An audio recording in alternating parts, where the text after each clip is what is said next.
प्यार से कहना धान गाजी। मन में अक्सर आती है कि हम बहादुर किसको समझते हैं।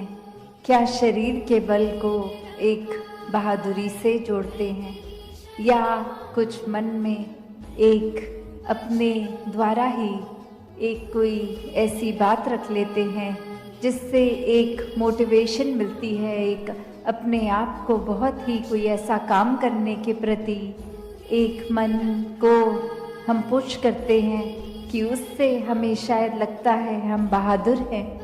तो असली बहादुरी क्या है? ये असली बहादुरी तो वही कि जो भी सत्य है उसको समझ के, उसको एक हकीकत को जानने के बाद आँख ना बंद करना कि ये संसार में आए हैं तो मौत भी निश्चित है। एक जीते जी उस बात को, उस फैक्ट को अगर हम ना भूलें, इस सत्य के पहचान के बाद ये सत्य को जीवन में अपनाएं, तो ही वाकई में बहादुर हैं। क्योंकि कायरता तो फिर आंख बंद करने में होगी। एक जैसे हम अक्सर सुनते भी हैं उदाहरण कि एक सामने अगर कोई, हम किसी से बात करते वक्त कह देते हैं कि सामने अगर शेर खड़ा है तो आंख बंद कर लेंगे तो वो चला नहीं जाएगा सामने से। तो कायरता और बहादुरी ये पहलू जीवन में देखें तो वही कि एक जीवन नहीं समाप्त होना है और जीते जी एक अनेकों रंग ये जिंदगी दिखाती है, एक हर एक स्थिति में अलग महसूस कराती है। तो क्या सिर्फ मन की ये फीलिंग्स पे या इमोशंस पे या मन के एक उतार चढ़ाव को ही हम अगर हकीकत मान लेंगे तो स्थिर नहीं हो पाएंगे। एक सदैव के लिए स्थिरता, सहजता चाहिए, तो इस सत्य के साथ ही जुड़ना होगा। और वो सत्य, ये ब्रह्म ज्ञान कि हर समय ये परमात्मा का एहसास, इसको पहले जानकर फिर इसको इस पर पूरा विश्वास होना और विश्वास के साथ ही जीवन में भक्ति और आनंद आना। कैसे फिर जीवन में इस प्रभु के प्रति वो प्रेमा भक्ति की अवस्था एक हमेशा के लिए। फिर कोई भक्ति में ये नहीं कहा जाता कि दुनियावी काम छोड़ दो, एक जो भी एक साधन है जीविका कमाने का उसको त्याग दो, कहीं दूर चले जाओ, एकांत में चले जाओ। नहीं, एक एकांत में एक समाज से कट के उस तरह भक्ति नहीं, समाज घर परिवार में रह के भक्ति करना। हर एक परमात्मा की रचना, हर एक इंसान, चाहे वो घर के मेंबर्स हों या फिर कोई दोस्त या फिर कोई अजनबी, तो कैसे हर एक में जहाँ परमात्मा है, हर एक में उस परमात्मा का वास है, तो ये परमात्मा हर एक में देखा जा सकता है। तो वो उससे इसकी दूरी ये तय हो जाती है जब साक्षात ब्रह्म ज्ञान द्वारा ये परमात्मा दिखता है, फिर वो कण कण में दिखता है। फिर ये परमात्मा एक हर समय की सच्चाई बन जाती है।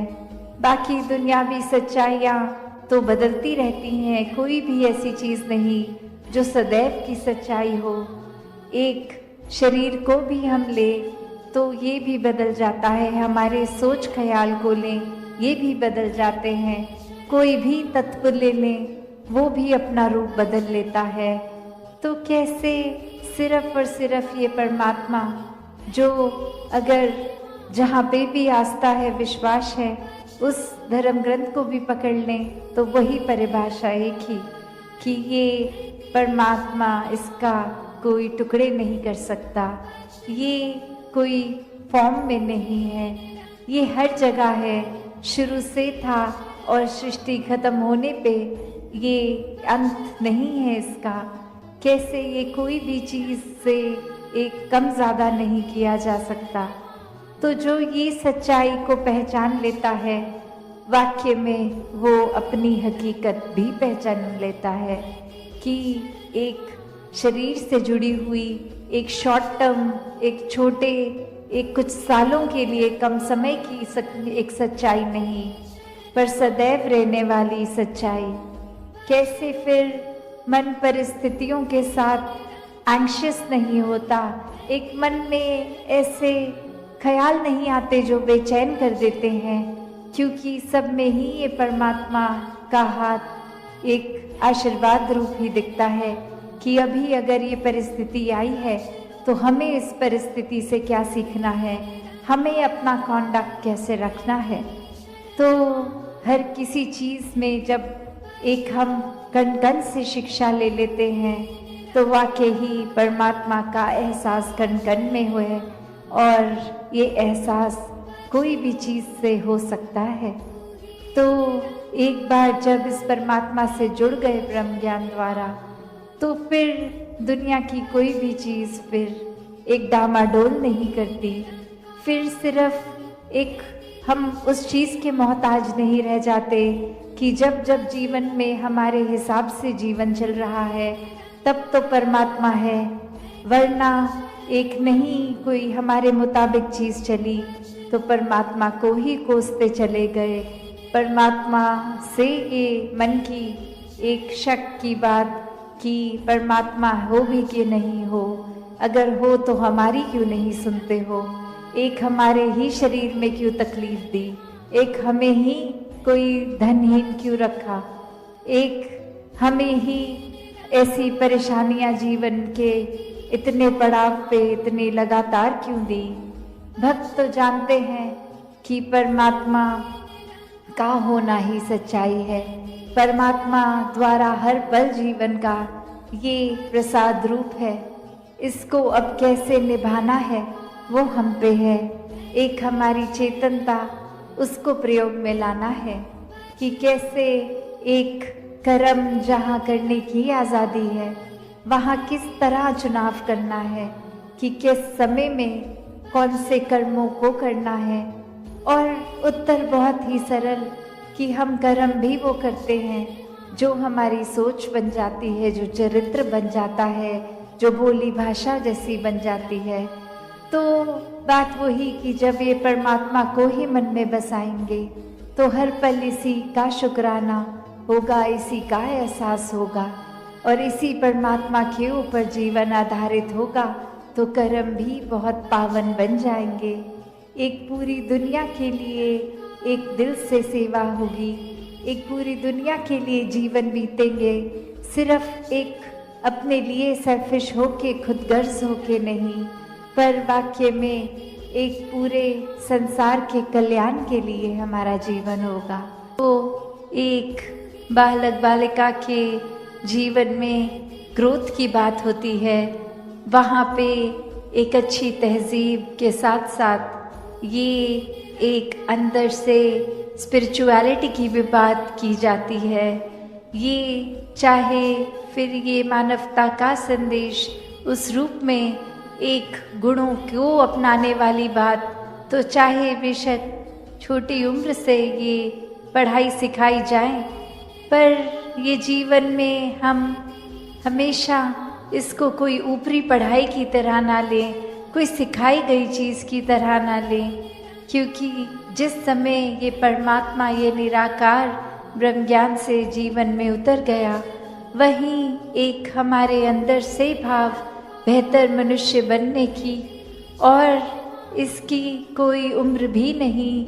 स्कूल तो फिर भी 12वीं कक्षा तक हो सकता है, पर ये जीवन कैसे एक हर समय की शिक्षा है, कण कण से शिक्षा लेना है हर एक को, कि कैसे एक ये भाव भी अक्सर जो बात अहंकार की आती है, वहाँ ये बात भी होती है कि जब किसी ने मान लिया कि सब कुछ तो हमें आता है, मैं हर चीज़ बखूबी करता हूँ, तो कोई भी चीज़ नई चीज़ या कोई पुरानी चीज़ को ठीक तरीके से सीखने की ये इच्छा कि इसको सीखा जाए, ये अहंकार की वजह से संभव नहीं हो पाता।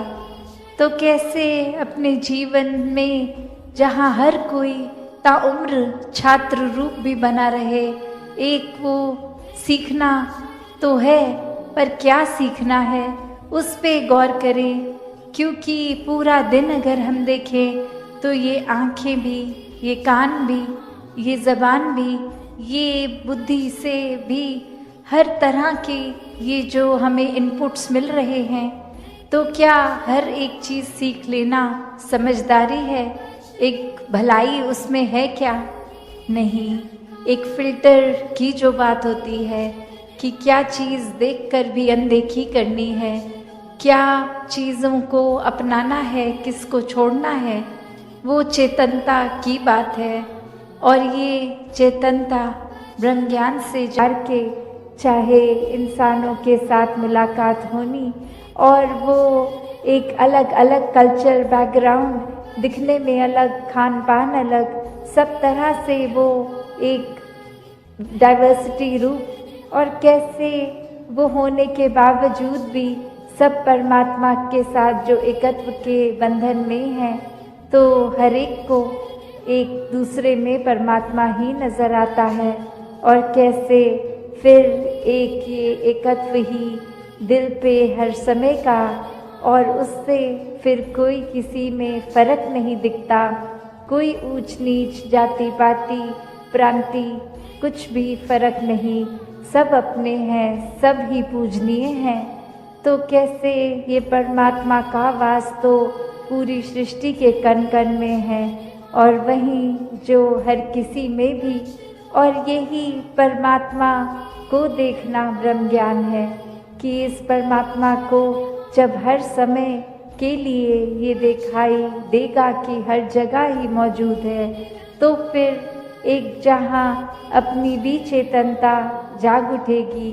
एक जो सच्ची दात है, जो भक्तों ने युगों युगों से समझाई है कि दुनियावी एक दौलत तो आज है कल नहीं, इसने बदल जाना है, एक माया का रूप बदल जाना है, घर परिवार सोसाइटी सब बदल जाएगा, पर सिर्फ़ और सिर्फ एक चीज़ जो अपनी जगह में कायम दायम शुरू से थी, अभी भी है, और ये संसार ख़त्म होने पे भी रह जाएगी, तो वो बस ये परमात्मा, ये निराकार है। तो इस निराकार को पहचान के जीवन में जहाँ फिर वो समझ भी आ जाती है कि जो कुछ इस निराकार ने दिया है उसका सदुपयोग ही करना है, किसी के नुकसान का कारण अपने आप को या किसी वस्तु को नहीं बनाना, मन में भाव हर किसी के लिए एक शुद्ध विचार रखते हुए हर किसी के लिए फिर वो मन से एक दुआ अरदास कि ये जहाँ किसी के दिन घर में जीवन में एक स्वास्थ्य रूप किसी भी तरह का एक नुकसान हो रहा है, तो वो भी एक भक्तों का दिल तो इस तरह पिघलता है, किसी को देखकर ठीक नहीं है तो उनसे ज़्यादा उनका दर्द भक्त समझते हैं। तो कैसे ऐसे वाले जीवन को मुबारकबाद जीवन कहा जाता है। ये एक परोपकारी जीवन होता है, अपने लिए सेल्फ सेंटर्ड होके, सेल्फिश होके, ये अपने ऊपर केंद्रित नहीं, पूरे संसार की भलाई के लिए भक्त अपना जीवन लगा देते हैं, पूरी ह्यूमैनिटी, पूरी मानवता के लिए ये संसार में आकर। तो कैसे जहाँ एक मन में भी भाव होते हैं कि ये एक समान अगर नहीं भी कोई दिख रहा पर सब ही एक है, तो भाव वही कि भक्तों ने युगों से ये जो संदेश दिया है कि कैसे इस परमात्मा को जानकर फिर अपने जीवन में बदलाव आ सकता है, ये जीवन बहुत ही सहज जिया जा सकता है, ये मन एक स्थिर करके हर समय रखा जा सकता है। इस स्थिर के साथ नाता जोड़ लिया तो मन भी स्थिर, ये है ना उसको कोई गीला कर सकता है। एक ऐसा परमात्मा जो शुरू से था और अंत तक है और उसका कोई अंत ही नहीं है, तो वैसे ही हमें भी उसके साथ जुड़ते हुए अपने जीवन को भी और सुधारना चाहिए है। तो वो उसी भाव से जब एक मर्यादित रूप में सत्संग होती है और सारी वो बातें सबकी सुनी जाती हैं, तो अपना मन जहाँ हमारा और साफ होता जाता है, जीवन में अच्छे गुण आते रहते हैं और उसी तरह हम एक और खूबसूरत ये इंसान बनते हैं।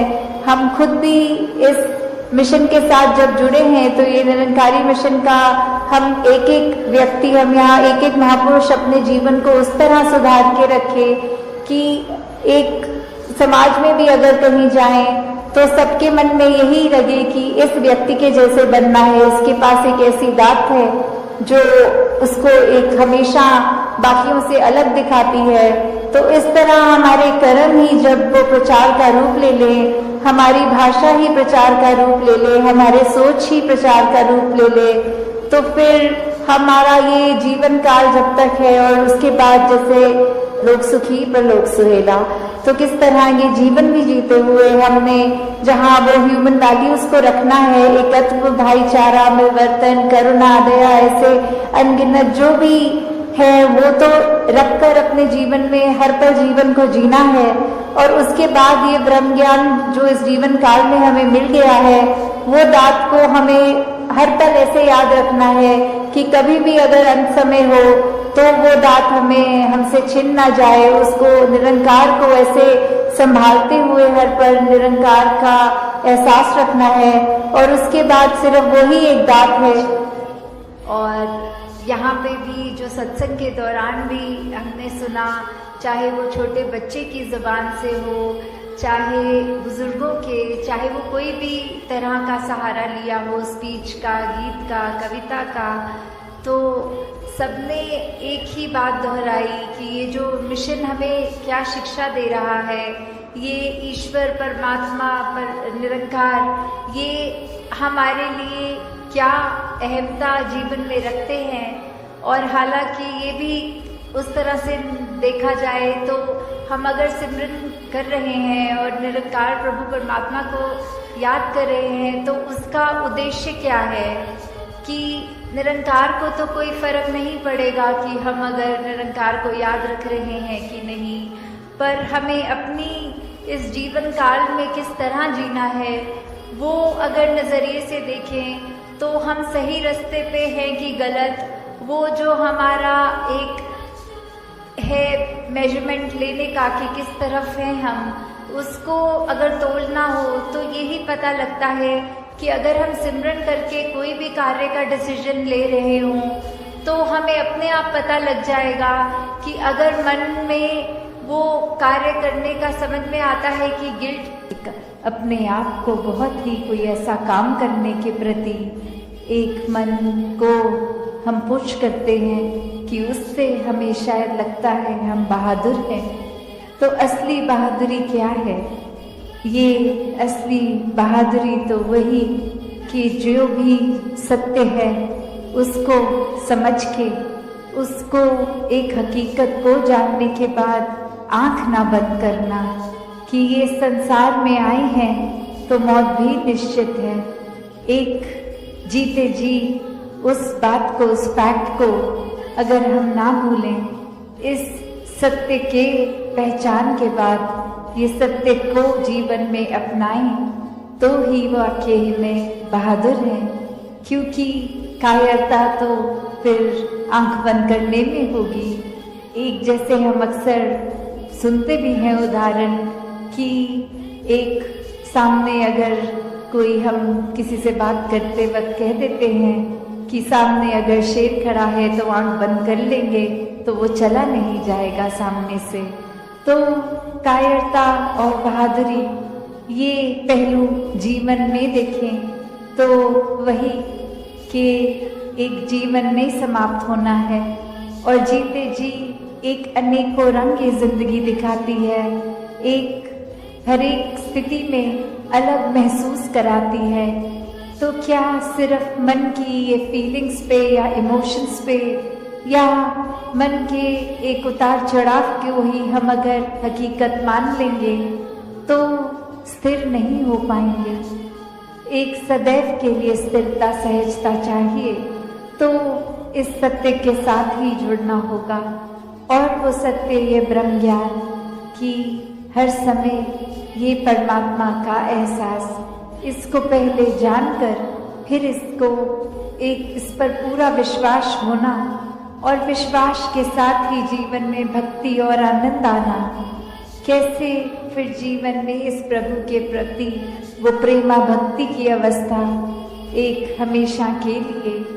फिर कोई भक्ति में ये नहीं कहा जाता कि दुनियावी काम छोड़ दो, एक जो भी एक साधन है जीविका कमाने का उसको त्याग दो, कहीं दूर चले जाओ, एकांत में चले जाओ। नहीं, एक एकांत में एक समाज से कट के उस तरह भक्ति नहीं, समाज घर परिवार में रह के भक्ति करना। हर एक परमात्मा की रचना, हर एक इंसान, चाहे वो घर के मेंबर्स हों या फिर कोई दोस्त या फिर कोई अजनबी, तो कैसे हर एक में जहाँ परमात्मा है, हर एक में उस परमात्मा का वास है।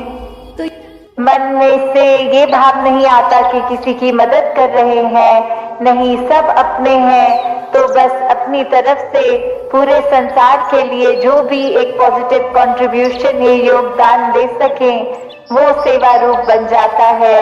उसके लिए कोई बहुत बड़ा ही कार्य नहीं करने की जरूरत, अपनी छोटी छोटी चीजों से भी ये सेवा की जा सकती है। तो उसी तरह जब मन में भाव सही हो तो ही एक ये आगे भी हम अपने जीवन को सही तरीके से चला सकते हैं। तो एक कहानी भी ये सत्संग रूप जैसे होता है, किस तरह से सत्संग में हमने अपने आप को टिकाना है और हम अपने अंदर झांक के देखें कि हम कौन सी एक पौड़ी पे खड़े हैं। तो उस कहानी में भी गौतम बुद्ध के समय में उनका शिष्य एक उनसे यही बोलता है कि कुछ तो जब आपसे मिलते हैं आप उनसे बहुत देर तक बातें करते हो, कुछ तो आपसे बिना कुछ कहे सिर्फ आपके आके नतमस्तक होके ही चले जाते हैं, और कुछ को आप इतना समय देके कुछ समझाते भी हैं फिर भी आप नहीं समझते, वो नहीं समझते आपकी बात। और कैसे हर एक के साथ आप अलग तरीके से होते हैं, फिर भी ये हर एक के मन की अवस्था इतनी अलग कैसे होती है। तो उस पे गौतम बुद्ध जी यही समझाते हैं कि अगर हम घोड़ों का ही एग्जाम्पल लें तो कैसे कुछ घोड़े तो ऐसे होते हैं जिनको अगर वो चाबुक मारो पूरा दिन तो भी वो एक अपनी मस्ती में ही रहते हैं, वो काबू में नहीं आ सकते, उनको जो करना है अपने हिसाब से करते रहते हैं। कुछ ऐसे होते हैं कि समय समय अनुसार जब जब चाबुक पड़ रहा है वो समझते हैं कि अब भागने का समय है, वो भागते हैं।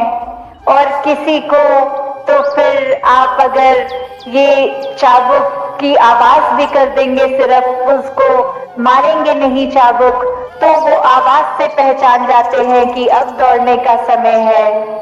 और जो चौथी कैटेगरी ऐसे भी होते हैं घोड़े जिनको चाबुक सिर्फ दिखा दें या धूप के समय जमीन पे वो चाबुक की परछाई को ही देख लेंगे, वो समझ जाएंगे कि दौड़ना है।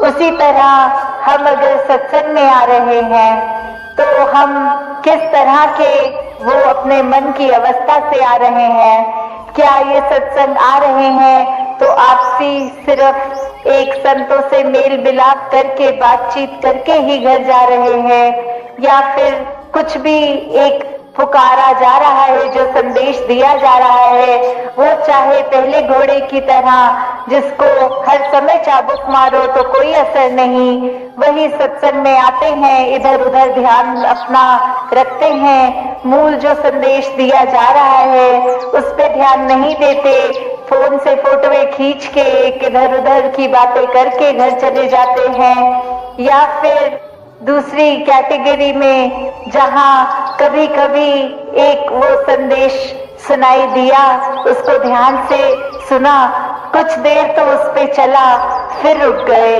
तो सिर्फ सत्संग के दौरान ही हमने एक अपनी अच्छाई नहीं बाहर लानी, सिर्फ आपसी एक सहयोग करते हुए एक को एग्जिस्ट करते हुए सिर्फ सत्संग के दौरान नहीं, आगे के जीवन भर के लिए वो संदेश, वो भाव मन में एक मन को तब्दीली करके रखना है कि यहाँ तो हम आराम से दूसरे को भी पहल दे देंगे, सत्संग में तो हम अपना स्थान छोड़ के दूसरों को भी बैठा देंगे, पर क्या आगे बस में, ट्रेन में भी क्या हम ऐसा करते हैं कि नहीं करते?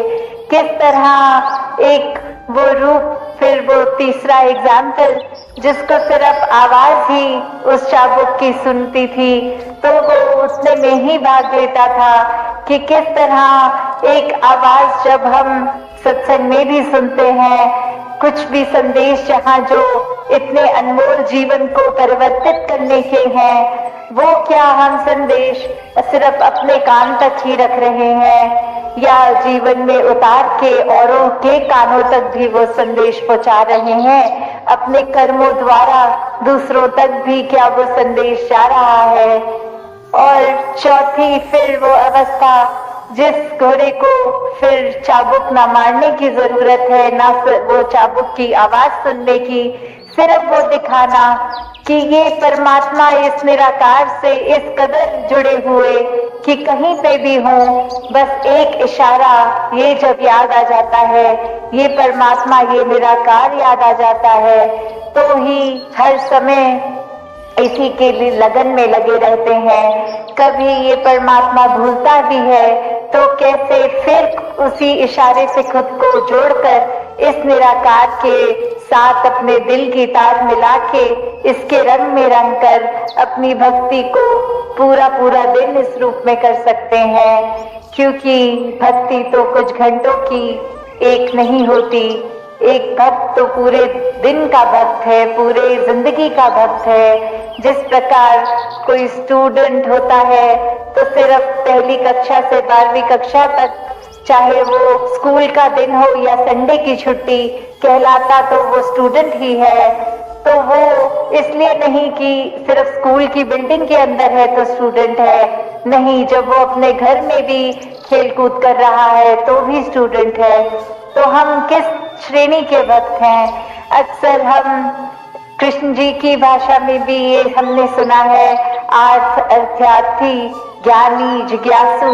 तो जो ज्ञानी संत हैं उनको ही सबसे ऊंची एक श्रेणी दी गई है और ये कहा गया है कि आर्थ और अर्थार्थी तो सिर्फ एक मटीरियलिस्टिक चीजों से ही जुड़े हैं, एक डर से जुड़े हैं कि भक्ति नहीं करेंगे तो ये नहीं प्राप्त होगा, या अपने शरीर, अपने आर्थिक एक सामाजिक रूप में ठीक जिंदगी चले इसलिए डर के भक्ति कर रहे हैं। और फिर एक जिज्ञासु कैटेगरी आती है जहाँ एक ये अंदर मन से कि ये परमात्मा क्या है, हम क्या है, हमारा इस परमात्मा को जानना क्यों जरूरी है, ये परमात्मा कहाँ है, ये कैसा है।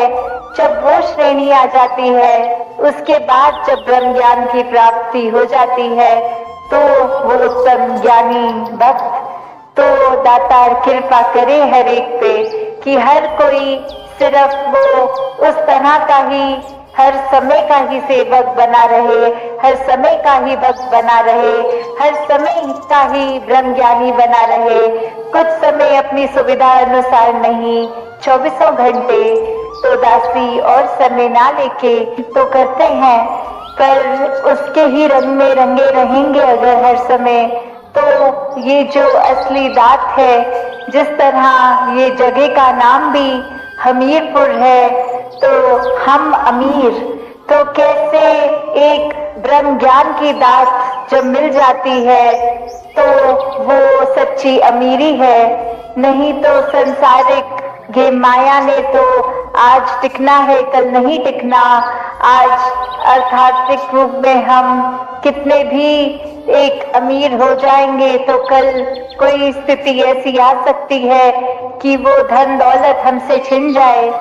तो अगर ऐसा दुनियावी रूप है तो उतार चढ़ाव तो हर एक के जीवन में आने ही है। तो ऐसा संतों में क्या अलग होता है, उनके जीवन में भी दुख सुख आते हैं, पर फर्क यही कि संत हमेशा इस प्रभु परमात्मा को अपने मन में बसा, परमात्मा से जुड़ के हर समय के सुकून में रहें।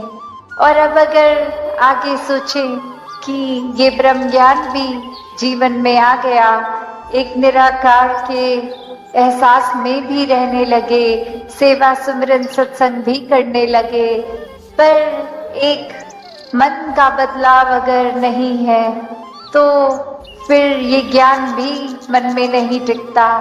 और मन से जुड़ी हुई जो पहली चीज आती है वो अहंकार तजना, वो एक समर्पित भाव, मन को एक अपने होने के इस एहसास से हटना होगा और इस परमात्मा के लिए हर हमेशा अर्पित रहना है, एक सेवा में अर्पित रहना है। तो ये सुकून यहाँ समर्पित होने के बाद जो मिलता है, तो कैसे समर्पण के साथ सुकून। तो अपने जीवन में जहाँ हम समर्पण की बात करते हैं, तो ये समर्पण कैसा समर्पण है? एक समर्पण सिर्फ ये तो नहीं कि कभी अक्सर जीवन में हम देख लेते हैं, हम कह देते हैं कि हमसे कोई सीनियर है, वो कुछ ऑर्डर्स दे रहे हैं और हम करते चले जा रहे हैं। अक्सर किसी ना किसी प्रोफेशन में देखा है, ऑफिसेज में या किसी भी सर्विस में, तो एक सीनियर का ऑर्डर मान लेना या फिर कोई अथॉरिटेटिव पर्सन, कोई टीचर, कोई और इस तरह से जो हम पे कोई बात करते हैं और वो मान लेना, वो अक्सर ये रूप उसका समर्पण का नहीं बन पाता, क्योंकि ये रूप तो वो डर से है कि वो जो कह रहे हैं वो करना ही होगा, वरना नौकरी से निकाल दिए जाएंगे, वरना फिर कोई और इस बात की रेपरकशन हो सकती है। तो एक वो बात मानना वो हर प्रोफेशन में हो जाता है, पर मन वहाँ समर्पित नहीं होता, वो किसी भय के कारण या किसी और अन्य कारण से समर्पण होता है। तो यहाँ समर्पण होना मतलब एक दिल में प्रेम को रखते हुए प्रेम से समर्पित होना, ये प्यार से अपने आप को खोकर सिर्फ इस परमात्मा का होकर, ये समर्पित भाव मन का अगर इस तरह का समर्पण है तो वो मुबारक समर्पण है। तो कैसे एक अक्सर बात ये होती है कि हमने समर्पण अगर कर दिया तो ये जो इतने सालों में अक्सर अगर हम सोच के भी देखें कि छोटी उम्र से ही पढ़ते लिखते एक डिग्रियां मिल गई, एक हमें कोई और उपाधि मिल गई, तो ये कमाने के लिए चाहे कितने वर्ष लग गए, पर जब समर्पण की बात आती है, अहंकार को तजने की, अहंकार गंवाने की, तो उसमें उतने ही साल नहीं लगते। ये तो एक पल में ही समर्पण हो जाता है। जैसे ही ये मन समझ लेता है कि ये शरीर मैं नहीं हूँ, ये आत्मा का असली रूप परमात्मा है और शरीर ने तो अपनी यात्रा कुछ सालों में करके इसका एक विनाश हो जाना है, तो कैसे ये समर्पित जीवन जिया जाए जब तक जीवन है। तो बात वही एक कहानी के साथ तास अपनी रखना चाहेगी कि एक बार एक गुरु के पास शिष्य आता है जो काफी सालों के बाद, और आते ही अपने गुरु के आगे 1000 सोने की गिनियां दे देता है और ये कहता है कि इतने वर्ष मैंने काम काज किया और बात मन में यही आती रही कि आपके सामने आशीर्वाद लेंगे जब 1000 गिनियां पूरी हो जाएंगी, और आज ये बोरी भर के आपके पास ये समर्पित करने के लिए आए हैं और आप इसको कबूल कीजिए। वही वो गुरु वो लेकर सामान अपने शिष्य से कहता है कि ठीक है, तुमने ये दी, मैंने स्वीकार करी, और अब ये जो सामने नदी बह रही है, सारी की सारी ये गिनिया उस पानी में बहा दो। और अब वो शिष्य के मन में सवाल कि क्या ये एक क्या ही बात हुई, इतनी मेहनत जो करी कि गुरु को देंगे, और अब वो दे भी दिया, तो उसके बाद वो इसको अपने पास नहीं रख रहे हैं, वो इसको नदी में बहाने को कह रहे हैं। तो वही वो सवाल कि क्या फिर वो समर्पण था कि अगर एक क्या होगा अब उस वस्तु का, जिस तरह हम देना चाह रहे थे वो उस तरह अपनाई नहीं गई, उसको साथ तो कुछ और ही करने को कह दिया। तो वही ये ख्याल जहाँ उस शिष्य को आया, और फिर वो अपने मन पे किसी तरह काबू करके, क्योंकि अब गुरु ने कहा था तो वो फॉलो करने के लिए किसी भी सोच विचार के साथ चला तो गया नदी किनारे कि ठीक है, अब कहा है तो ऐसा ही करना होगा। और वहीं काफी देर हो गई और अब गुरु भी इंतजार कर रहा है कि ये इतनी देर से लौट के नहीं आया, इतनी देर क्यों लग रही है वो उसको वो सिक्के नदी में बहाने के लिए।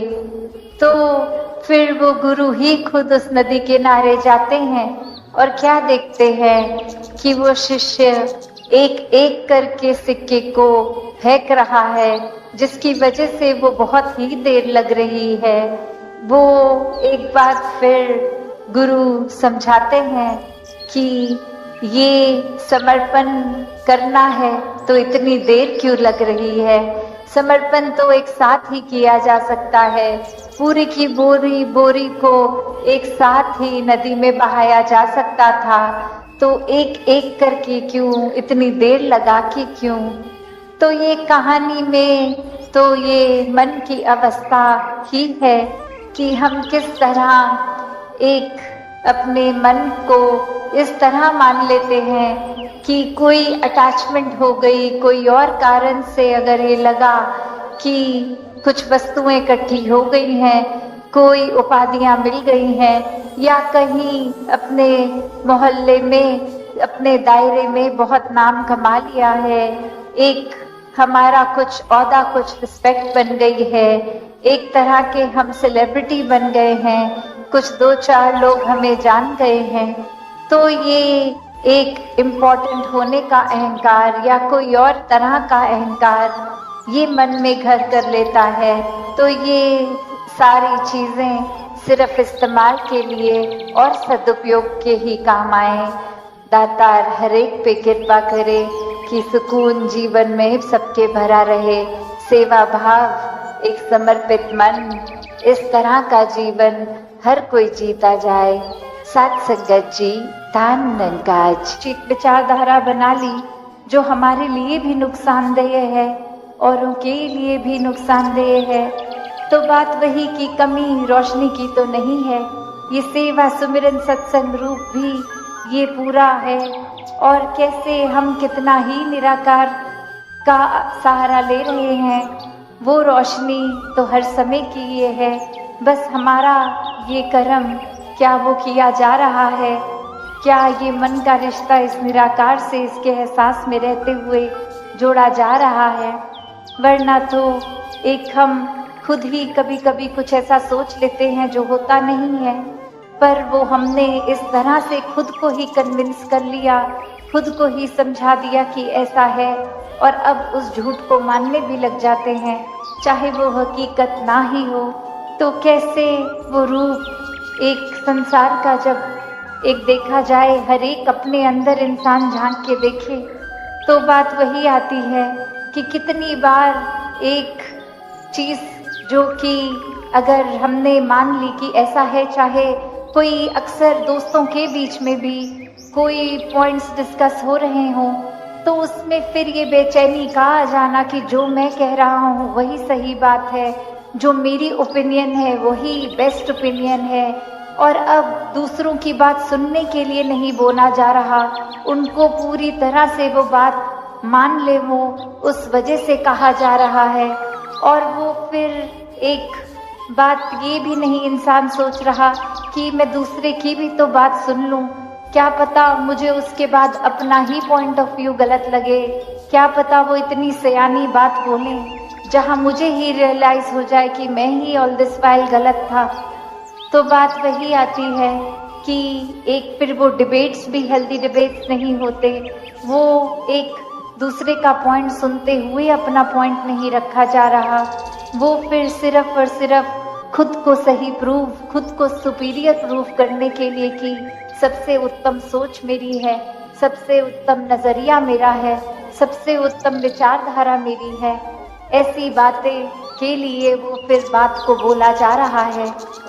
तो ऐसा जीवन हर कोई जीता चला जाए, ये सेवा सुमिरन सत्संग को आधार बनाकर निराकार पे पूरा विश्वास करते हुए अपने जीवन को आगे चलाते जाएं।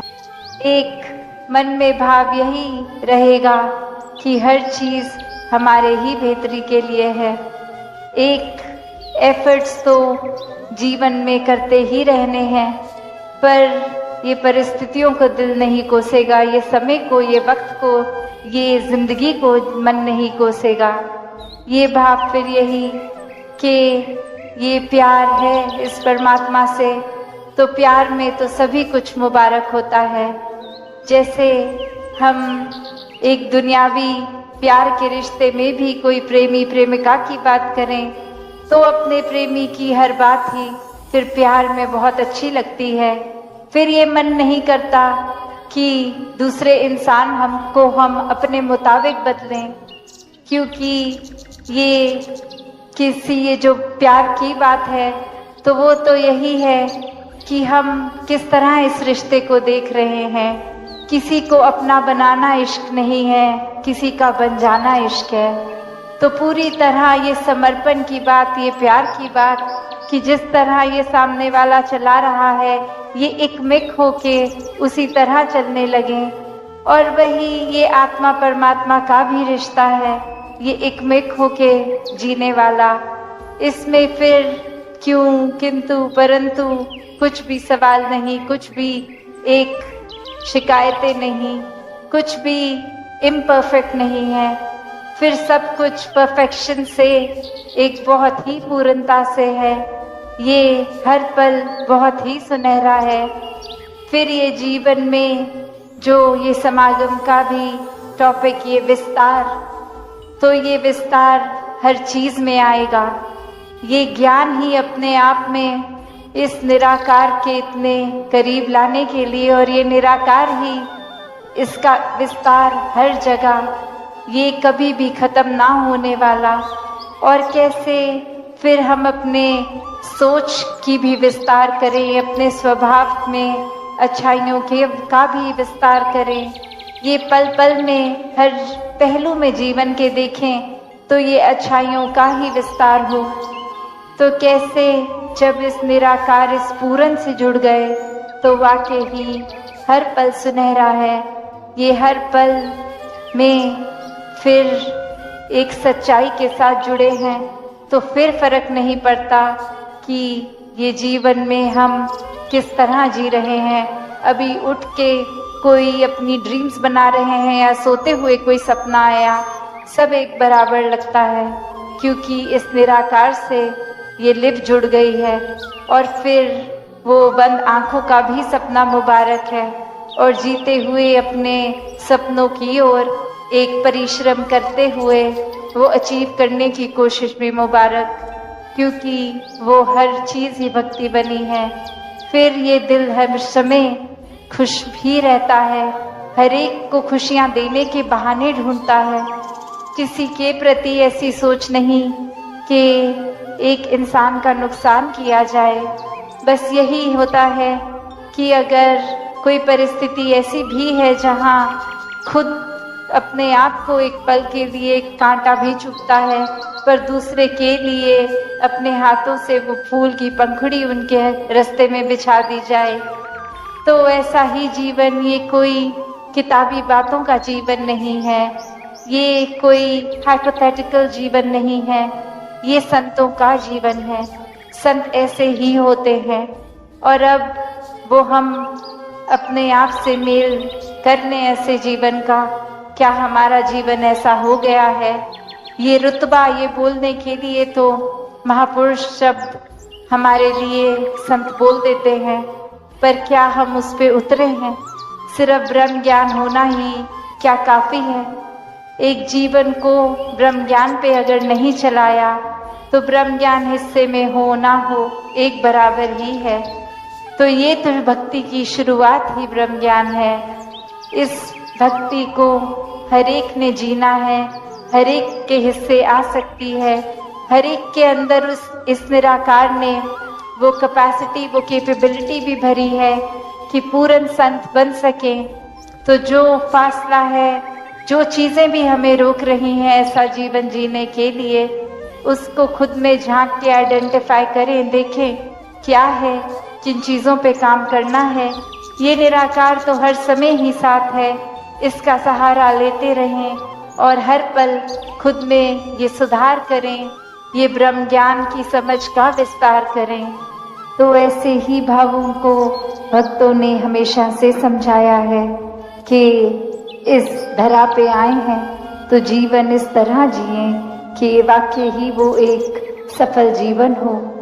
ये श्वासों ने तो एक दिन खत्म हो जाना है, पर बात वो है कि ये सांस चलते चलते इस जीवन का क्या कर रहे हैं, कैसे एक समय जो मिला है क्या उसका सदुपयोग हो रहा है या दुरुपयोग हो रहा है।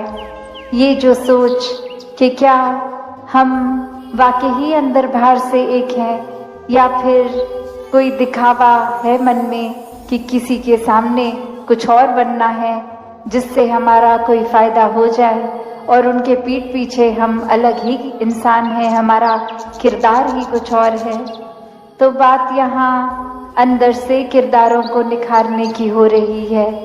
हर कोई चाहे कोई भी सत्संग में जाए, सिर्फ आज की नहीं, हर एक ने यही बात करी कि इस जीवन में अपना असली लक्ष्य ये परमात्मा के साथ अपनी आत्मा का मिलन करवा लो और ये जीते जी ही संभव है। और वो मौका हर समय होता है, आज भी है, जहाँ ये परमात्मा को जाना जा सकता है। और कैसे फिर जीते जी इस संसार में वाकई ही एक भक्ति हर समय की करी जा सकती है। फिर मनों में नफरतें नहीं तो इंसान की हालत तो ये भी है, जैसे एक शायर ने बखूबी लिखा है, जुबान पे मिठास है सबकी, दिल में जहर उतारे बैठे हैं। कि एक ऊपर से तो मीठा हर कोई बन जाता है, एक अच्छी बातें तो थोड़ी देर के लिए कोई भी कर लेता है, किसी का दिल जीतना, किसी को इम्प्रेस करना, कुछ समय के लिए वाह एक वाहवाही मिल जाए, ऐसा कुछ बोला जा सकता है, एक वो एक्ट, एक परफॉर्मेंस की जा सकती है। पर दिल में क्या है कि हम मुंह से तो कह रहे हैं, अक्सर कोई मिलता है तो अचानक से कहीं बाजार में तो बोलते हैं, वाह आज तो दिन इतना अच्छा हमारा बीतेगा, इतने दिनों बाद आपके दर्शन हुए हैं, ये दिल बहुत अच्छा महसूस कर रहा है। और वही जैसे ही वो दो बातें करके चल दिए, वहीं अपने साथ कोई और हो तो उसको कह रहे हैं कि हमें जल्दी जाना था और इनके साथ 5 मिनट बर्बाद हो गए, अब तो और जल्दी हमें पहुंचना होगा, ये इन्होंने तो पूरा टाइम ही खराब कर दिया। तो बात वही कि छोटे छोटे एक ये एग्जाम्पल्स हैं जहाँ एक हम अपने अंदर ही अपना अंतर्यामी हर कोई है, ये हम देख सकते हैं कि कहाँ खड़े हैं हम, कि क्या वाकई ही सिर्फ ये शब्दों तक ही है सीमित बात, या फिर वाकई ही जीवन में ये सिखलाई उतर गई है, ये गुण उतर गए हैं कि किसी को सिर्फ हम ये सिर्फ बात ही नहीं बोलें कि गुरसिक नूजत गुरसिक मिलदा है वेख के चाचर जान देने, कि किसी संत को देखकर दिल बहुत ही खुश हो जाता है, क्योंकि ये संत भी इसी परमात्मा की बात करता है, इसी परमात्मा के साथ जोड़ता है। ये सत्संग में भी, और अगर वैसे भी कोई संत मिले तो सीधा निराकार दातार की ही याद आती है। तो क्या ये वाक्य ही हम महसूस कर रहे हैं, या एक किसी को देखते ही उनकी ये जजमेंट्स उनके लिए दिमाग में घूम रही हैं कि ये इंसान तो ऐसे हैं, ये तो ऐसा करते हैं, ऐसा बोलते हैं, इनके शब्द इनके जीवन से नहीं उतरते, हमें ये पसंद नहीं है, और मुंह पे उनको वैसा ही आदर सत्कार दे रहे हैं और पीठ पीछे उनकी ये मन इज्जत नहीं कर रहा। तो हम खुद ही देख लें हम कहाँ खड़े हैं, कि ये सिर्फ बात तक ही ना रह जाए कि ये संत मिले हैं तो एक भरपूर खुशी हुई है, वो वाकई ही खुशी मिले, एक ऐसा हमारी अवस्था को होना है। ये एक भाव अगर हम किसी इंसान को उसके किरदार में उसके अवगुणों को देखकर ही सोचे बैठे हैं तो इंसान का चेहरा आते ही वो सारी कमियां, वो सारे गलत भाव ही आएंगे। फिर वो भी फर्क नहीं पड़ेगा कि ये महापुरुष हैं, ये निराकार को जानते हैं नहीं जानते, बस वो इंसान आते ही अपनी नज़र उनसे चुराएंगे या फिर दो बातें करेंगे भी तो वो एक रूप, अंदर मन का कुछ और होगा, बाहर कुछ और। तो संतों ने तो हमेशा एक रस रहना सिखाया है, एक ही तरह का जीवन जीना सिखाया है, कभी भी ये चतुर चालाकियां नहीं सिखाई, सिर्फ और सिर्फ ऐसे ही सिखाया कि वाकई ही दिल हर समय किसी को देखकर प्रसन्नता महसूस करे, किसी की कमियां ना देखे, अगर कोई कमी सामने आई भी है तो उसको उछाले नहीं, एक उनको जताए नहीं।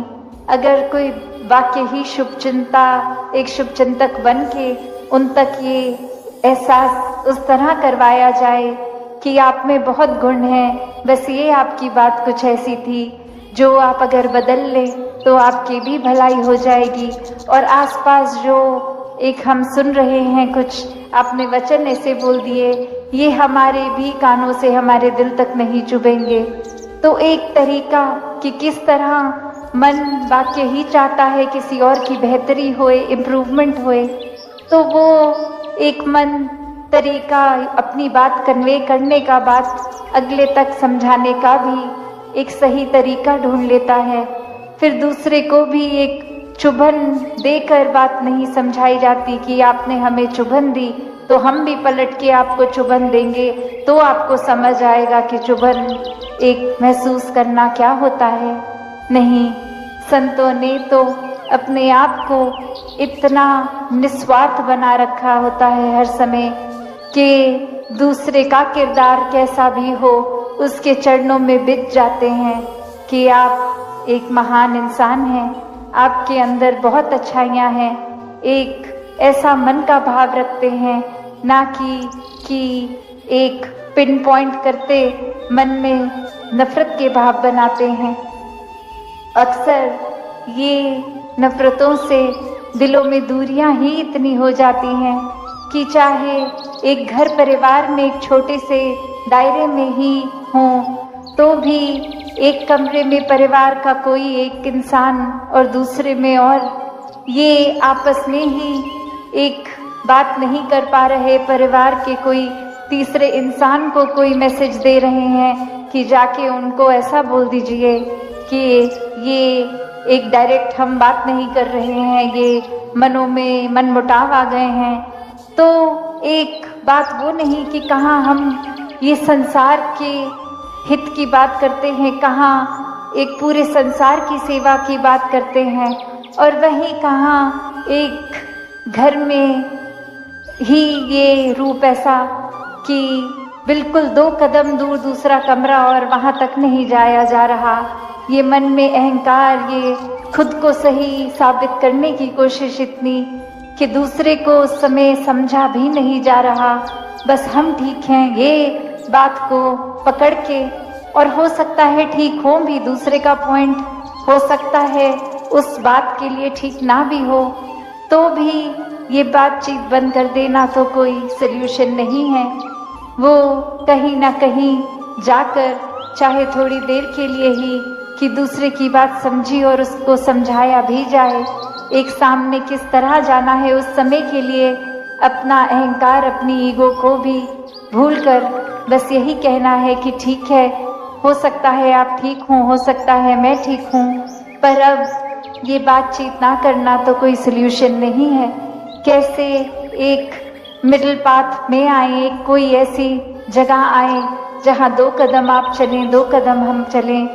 कैसे संत मति जब होती है, ये सत्संग के गुण होते हैं जीवन में, तो गुरसिक तो हर समय एक सल्यूशन फोकस, ये अगर साथ संगत की महिमा के ऊपर है कि कैसे अगर ये साथ संगत में अगर हम आते हैं तो हमारे चेहरे पे जो नूर है, सिर्फ अगर हम उदाहरण ये देखें कि काफ़ी बार हमें कोई ऐसे सज्जन मिल जाते हैं कि उनका हमें चेहरा देख कर ही चाहे उनसे बात भी ना की हो तो भी ऐसे लगता है कि इनका अंदर कुछ अलग है और उनका चेहरा जो इतना ऐसे नूर उसमें से निकल रहा होता है।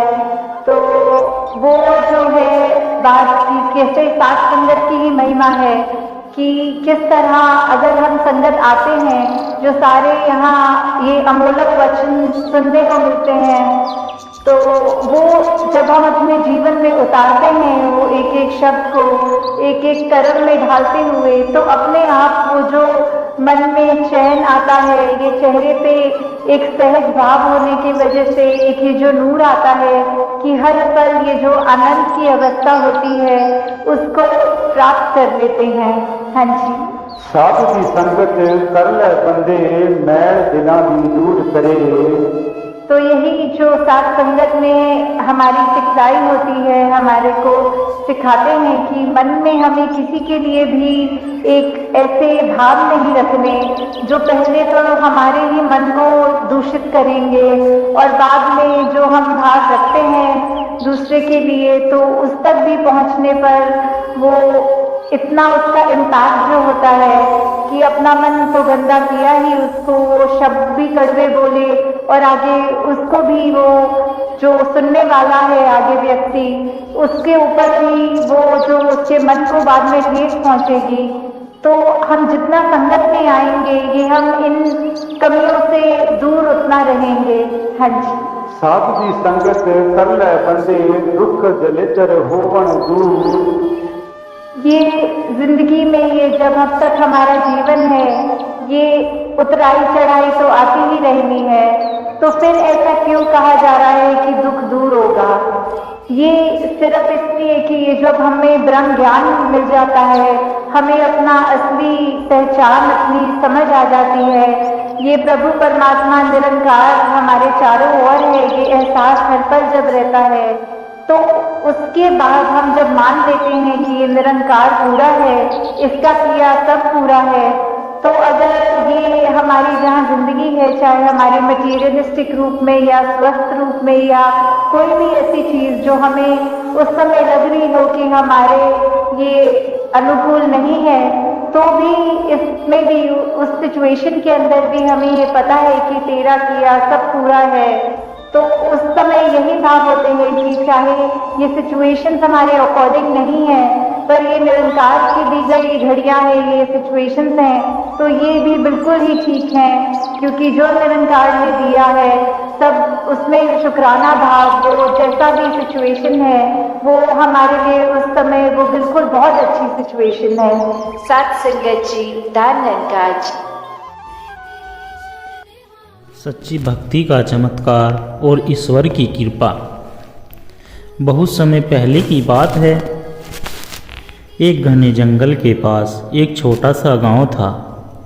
इस गांव में मोहन नाम का एक गरीब लेकिन सच्चे दिल वाला आदमी रहता था। वह दिन भर लकड़ियाँ काट कर बेचता और जो कुछ भी कमाता उसमें से आधा आधा ज़रूरतमंदों को दे देता था। वह हर सुबह और शाम भगवान की प्रार्थना करता और कहता, हे प्रभु, मैं जो कुछ भी करता हूँ वह आपकी कृपा से ही संभव है। बस मेरी आस्था को बनाए रखना। मोहन की ईमानदारी और भक्ति से गांव के कुछ लोग प्रभावित थे, लेकिन कुछ उसे मूर्ख समझते थे। वे कहते, भगवान भला तुम्हारी मदद क्यों करेंगे? अगर भगवान होते तो तुम्हारी गरीबी कब की दूर हो जाती। मोहन बस मुस्कुरा देता और कहता, धन से सुख नहीं मिलता, संतोष मिलता है। मेरा मन शांत है, यही मेरा सबसे बड़ी संपत्ति है। लेकिन एक दिन मोहन की परीक्षा का समय आ गया। जंगल में अचानक आग लग गई, जिससे कि सारी लकड़ियां जलकर राख हो गई। उसके पास बेचने के लिए कुछ भी नहीं बचा। उसने सोचा, अब मैं क्या करूं? लेकिन उसने ईश्वर में विश्वास नहीं छोड़ा। मोहन ने फैसला लिया कि वह किसी से उधार नहीं लेगा और न ही किसी से सहायता मांगेगा। वह भगवान की भक्ति में और अधिक लीन हो गया। भूखा प्यासा भी वह ईश्वर का स्मरण करता रहता था। 3 दिन तक उसने कुछ खाया पिया नहीं। गांव के लोग उसकी दशा देखकर चिंतित थे, लेकिन वह हमेशा की तरह प्रसन्न दिखता। चौथे दिन सुबह सुबह मोहन जंगल की ओर गया। वहां उसने देखा कि आग से कुछ बड़े पेड़ गिर गए थे, जिनकी लकड़ी बहुत अच्छी थी। मोहन ने जैसे तैसे उन पेड़ों को काटकर शहर में बेचा और आश्चर्य की बात यह थी कि इस बार उसे पहले से 10 गुना ज़्यादा पैसा मिला। उसने सोचा, भगवान ने मेरी परीक्षा ली, लेकिन अंत में उन्होंने मुझे उससे भी अधिक दिया, जितना मैं खो चुका था। जब गांव वालों ने यह सुना तो वे भी हैरान रह गए। वे जो पहले मोहन का मजाक उड़ाते थे, अब उसकी भक्ति को देखकर प्रभावित हो गए। वे समझ गए कि ईश्वर पर सच्चा विश्वास रखने वाले की परीक्षा तो होती है, लेकिन वे उसे कभी निराश नहीं करते। कहानी की सीख, ईश्वर में अटूट विश्वास रखना चाहिए, चाहे कितनी भी कठिनाइयाँ आए। धैर्य और सच्ची भक्ति का फल अवश्य मिलता है। संपत्ति और धन से अधिक महत्वपूर्ण आत्मिक शांति और संतोष है। ईश्वर हमारी परीक्षा लेते हैं, लेकिन वे हमें कभी अकेला नहीं छोड़ते। जो भगवान की शरण में आ जाता है वह कभी हारता नहीं, वह या तो जीतता है या फिर कुछ सीखता है।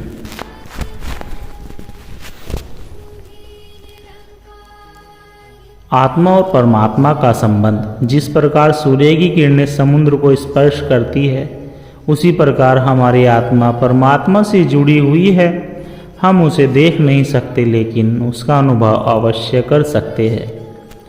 ईश्वर से प्रेम और आत्मा की शुद्धता हमें इस संबंध को समझाने में सहायता करती है।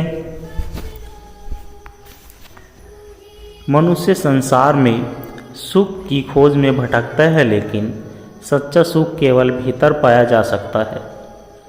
धन संपत्ति, प्रसिद्धता और भोग हमें क्षणिक आनंद देते हैं, लेकिन स्थायी आनंद केवल ईश्वर की भक्ति और आत्म साक्षात्कार से ही संभव है। मन चंचल है, यह इधर उधर भटकता रहता है। ध्यान और सत्संग के माध्यम से इसे स्थिर करना ही आध्यात्मिक जीवन की पहली सीढ़ी है। जो अपने मन को वश में कर लेते हैं, वह संसार के हर सुख से, हर दुख से मुक्त हो जाते हैं। अहंकार ही मनुष्य के सभी दुखों का कारण है। जब तक मैं और मेरा की भावना रहेगी, तब तक ईश्वर का अनुभव नहीं होगा। सच्ची भक्ति वही है जिसमें अहंकार का पूर्ण रूप से नाश हो जाता है। जो जैसा करता है वैसा ही उसे फल मिलता है। यदि कोई व्यक्ति अच्छे कर्म करता है तो उसका भविष्य भी उज्जवल होता है, लेकिन भाग्य को कोसने से कुछ नहीं मिलेगा, क्योंकि भाग्य भी हमारे ही कर्मों का परिणाम है। इसलिए सदा शुभ और परोपकारी कर्म करें। जिनके पास संतोष है वह सबसे धनी है। इच्छाएं ही दुख का मूल कारण है।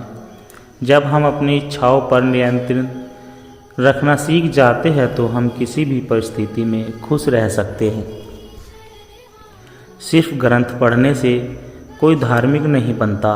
धर्म वही है जो प्रेम, करुणा और सेवा सिखाए।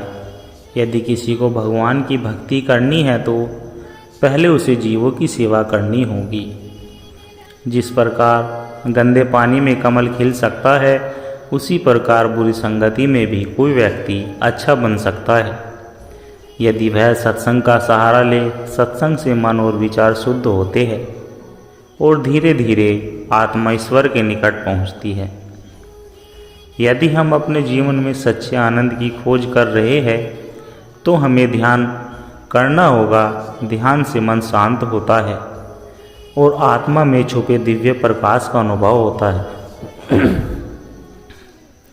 जीवन में कई बार कठिनाइयाँ आती है, लेकिन हमें धैर्य और विश्वास नहीं खोना चाहिए। ईश्वर पर जो पूर्ण विश्वास रखता है उसकी हर समस्या का समाधान स्वयं ईश्वर कर देते हैं। सत्संग का मूल उद्देश्य आत्मा को शुद्ध करना और हमें ईश्वर के निकट ले जाना। जब हम सत्संग के विचारों को अपने जीवन में उतारते हैं तो हमारा जीवन आनंदमय, शांत और सफल हो जाता है। सच्ची आध्यात्मिकता वही है जो हमारे मन और हृदय को प्रेम, करुणा और शांति से भर दे। सच्ची भक्ति का चमत्कार।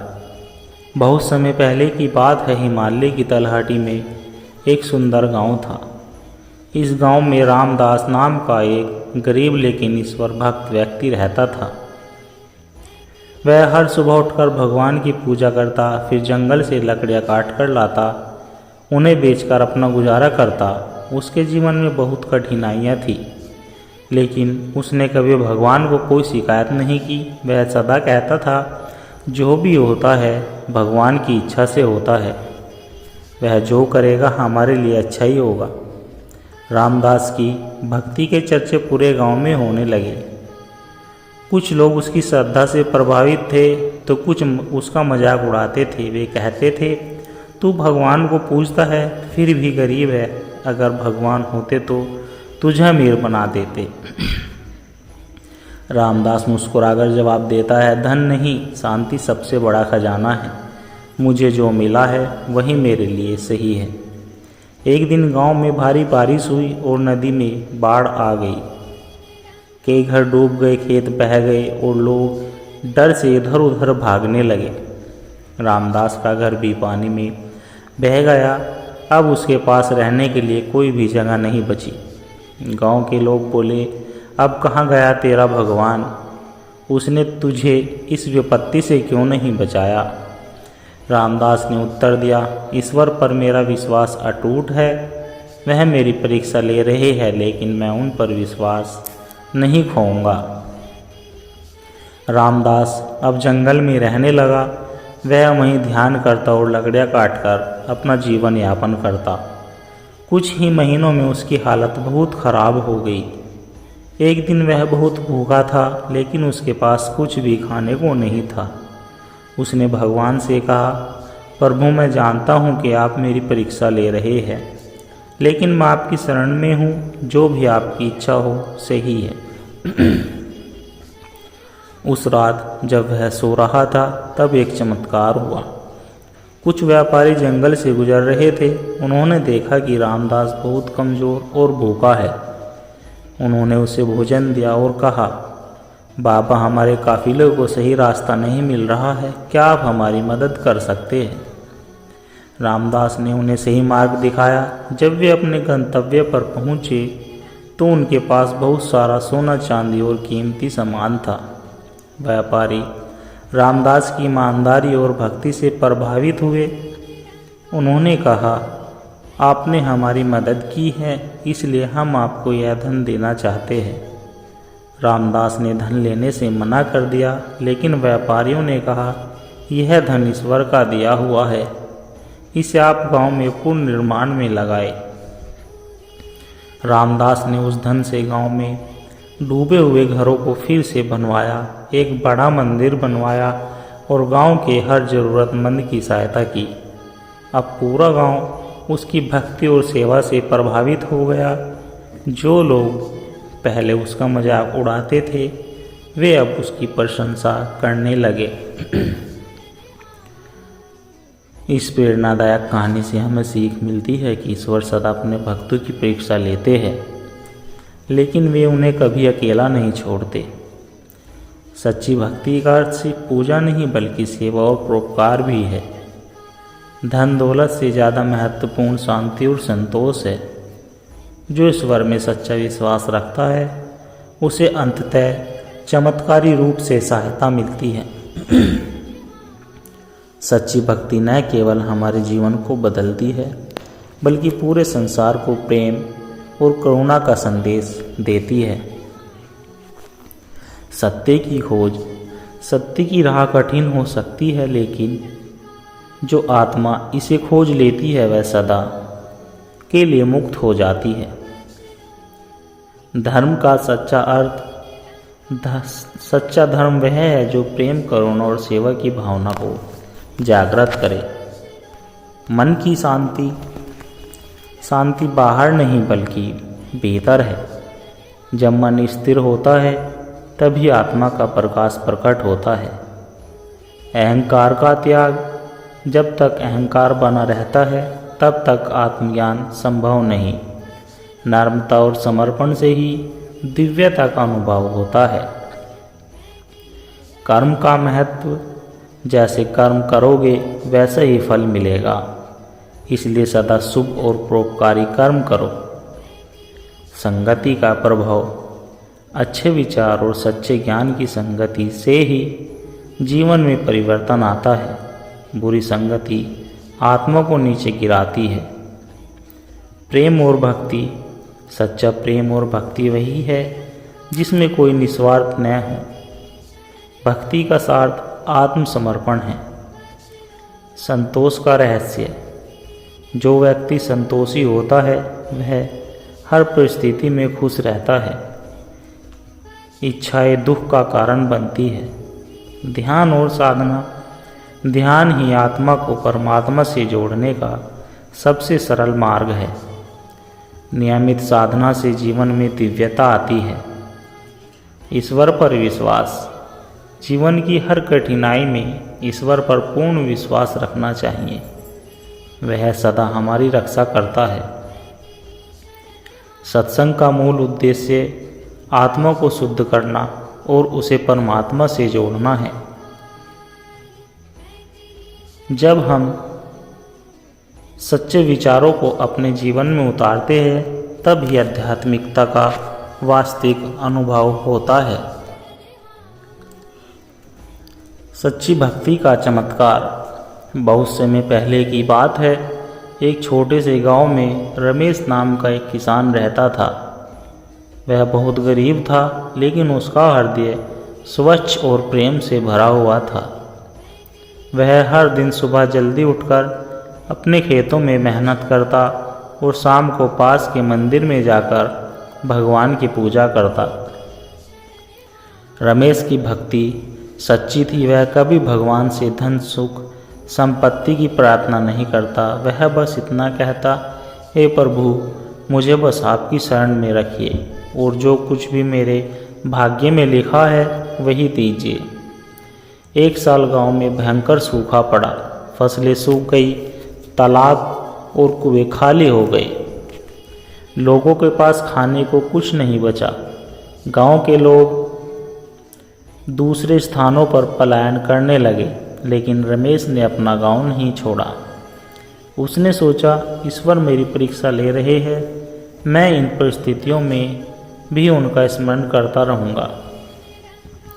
रमेश के पास जो भी थोड़ा बहुत अनाज था वह दूसरों में बांट देता, खुद उपवास रखता, लेकिन कभी भी किसी से शिकायत नहीं करता। गांव के लोग उसकी श्रद्धा देखकर हैरान थे। वे कहते, रमेश, भगवान ने तुम्हें भी दुख दिए हैं, फिर भी तुम उनकी भक्ति करते हो। रमेश मुस्कुराकर जवाब देता है, क्या हम माता पिता से तभी प्रेम करते हैं जब वे हमें उपहार देते हैं। भगवान हमारे माता पिता समान हैं, सुख में भी दुख में भी मैं उन्हीं का हूँ। एक रात रमेश बहुत कमज़ोर हो चुका था। भूख के कारण उसकी स्थिति खराब हो गई थी, लेकिन उसने फिर भी ईश्वर का ध्यान किया और सो गया। आधी रात को किसी ने उसके दरवाजे पर दस्तक दी। जब उसने दरवाज़ा खोला तो एक वृद्ध संत खड़े थे। संत ने कहा, बेटा, मुझे बहुत भूख लगी है, क्या तुम मुझे कुछ खाने को दे सकते हो? रमेश ने तुरंत अपने पास बचा हुआ आखिरी मुट्ठी भर अनाज निकालकर संत को दे दिया। संत ने प्रेम पूर्वक भोजन किया और रमेश को आशीर्वाद देकर चले गए। सुबह जब रमेश उठा तो उसने अपने आंगन में एक चमकता हुआ बर्तन मिला जिसमें अनगिनत गेहूं के दाने भरे हुए थे।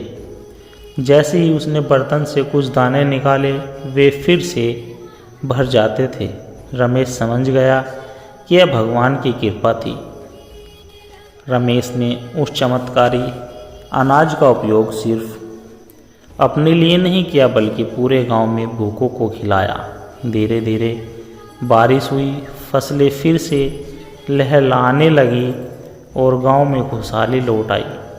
गांव वालों को अब समझ आ गया था कि सच्ची भक्ति वही होती है जो बिना किसी स्वार्थ के की जाए। उन्होंने रमेश से प्रेरणा ली और भगवान में सच्ची श्रद्धा रखने लगे। कहानी से हमें यह सीख मिलती है कि ईश्वर पर अटूट विश्वास रखना चाहिए, चाहे परिस्थिति कैसी भी हो। सच्ची भक्ति का अर्थ केवल पूजा नहीं बल्कि सेवा और प्रेम भी है। जब हम निस्वार्थ भाव से दूसरों की मदद करते हैं तो ईश्वर स्वयं हमारी मदद और सहायता करते हैं। कठिनाइयाँ हमारी परीक्षा होती है, लेकिन अगर हम धैर्य और श्रद्धा बनाए रखते हैं तो सफलता अवश्य मिलती है। सच्ची भक्ति न केवल हमारे जीवन को रोशन करती है बल्कि पूरे संसार को प्रेम और करुणा का संदेश दे जाती है। सत्संगत जी, आत्मा और परमात्मा का संबंध मनुष्य सोचता है कि वह शरीर है, लेकिन वास्तव में वह आत्मा है। आत्मा शाश्वत है जबकि शरीर नश्वर है। जब हम इस सत्य को पहचान लेते हैं तब हमारा सारा मोह माया समाप्त हो जाता है और हम सच्ची शांति का अनुभव करते हैं। मनुष्य इस संसार में सिर्फ धन, प्रसिद्ध और सुख सुविधाओं के लिए नहीं आया। जीवन का वास्तविक उद्देश्य आत्म साक्षात्कार और ईश्वर की प्राप्ति है। जब तक हम इस सत्य को नहीं समझते तब तक हमारा जीवन अधूरा है। मन बहुत चंचल है, शक्तिशाली होता है। यदि इसे नियंत्रित नहीं किया जाए तो यह जीवन को अशांत बना देता है। ध्यान, सत्संग और भक्ति से मन की शुद्धि संभव है। जब मन शुद्ध होता है तब ईश्वर का साक्षात्कार सरल हो जाता है। जो जैसा कर्म करता है वैसा ही उसका भाग्य लिख बन जाता है। यदि कोई व्यक्ति अच्छे कर्म करता है तो उसका भविष्य उज्जवल होता है, लेकिन यदि वह बुरे कर्म करता है तो उसे दुखों का सामना करना पड़ता है। इसलिए सदा शुभ और परोपकारी कर्म करो, यही सच्ची आध्यात्मिकता है। मनुष्य बाहरी चीज़ों में सुख खोजता है, धन, घर, परिवार, प्रतिष्ठा, लेकिन यह सब क्षणिक है। सच्चा सुख भीतर है, आत्मा में। जो व्यक्ति ध्यान, भक्ति और सेवा के मार्ग पर चलता है वही सच्चे आनंद को प्राप्त करता है। अहंकार ही सभी दुखों का मूल कारण है। जब तक मैं और मेरा की भावना रहेगी तब तक ईश्वर की कृपा प्राप्त नहीं होगी। सच्ची भक्ति वही है जिसमें अहंकार का पूर्ण रूप से नाश हो जाता है। जिसके पास संतोष है वह सबसे धनी व्यक्ति है। इच्छाएं ही दुख का कारण है। जब हम अपनी इच्छाओं पर नियंत्रण रखते हैं तब हमें सच्ची शांति मिलती है। सिर्फ ग्रंथ पढ़ने से कोई धार्मिक नहीं बनता। धर्म वही है जो प्रेम, करुणा और सेवा सिखाए।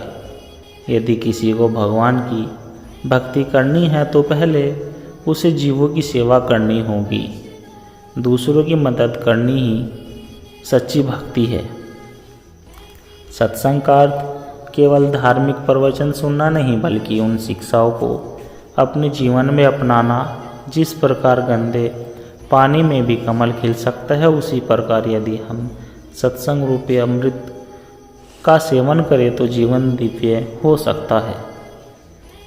यदि हम अपने जीवन में सच्चे आनंद की खोज कर रहे हैं तो हमें ध्यान और आत्मनिरीक्षण को अपनाना होगा। ध्यान से मन शांत होता है और आत्मा में छुपे दिव्य प्रकाश का अनुभव होता है। जीवन में कई बार कठिनाइयाँ आती हैं, लेकिन हमें धैर्य और विश्वास नहीं खोना चाहिए। जो भी होता है ईश्वर की इच्छा से होता है। यदि हम उन पर अटूट श्रद्धा रखते हैं तो वे हमारी हर समस्या का समाधान कर देते हैं। सत्संग जिस कहानी से हमें यह शिक्षा मिलती है, यह निष्कर्ष निकलता है कि सत्संग का उद्देश्य आत्मा को शुद्ध करना और हमें ईश्वर के निकट ले जाना है। जब हम सत्संग के विचारों को अपने जीवन में उतारते हैं तो हमारा जीवन आनंदमय, शांत और सफल हो जाता है।